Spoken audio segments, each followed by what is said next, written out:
احنا بنقاتل، ما بنقاتل في جيش، احنا بنقاتل في انصار الحركه الاسلاميه من بدايه الحرب. ساق الله هذه الحرب من اجل ان يعيد للحركه الاسلاميه القها وقوتها. والناس دي احنا الان قابضين فيهم كتار جدا، المسمى بكتائب البراء وكتائب منو كتائب الكثيره دي، الناس اللي بيدربوا من 2019 تدربوا فيهم، دربوهم برا، ما ده نسمي الدول اللي دربوهم فيها.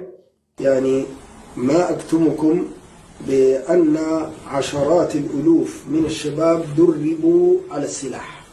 بعدين ما يسموا بالمقاومه الشعبيه، ما يسمى بالمقاومه الشعبيه هي الحركه الاسلاميه الاسم الجديد، عشان الشعب يعرف. في ناس مغشوشين الآن يقوم على الإشراف على هذه العملية الجهادية التي تسمى المقاومة الشعبية. وطبعا ده اسم الدلع كما يقال، لأن كلمة الجهاد صارت منبوذة. فيقوم على تدريب هؤلاء الشباب، أولئك الذين كانوا شبابا في فترة التسعينات والآن صاروا كهولا.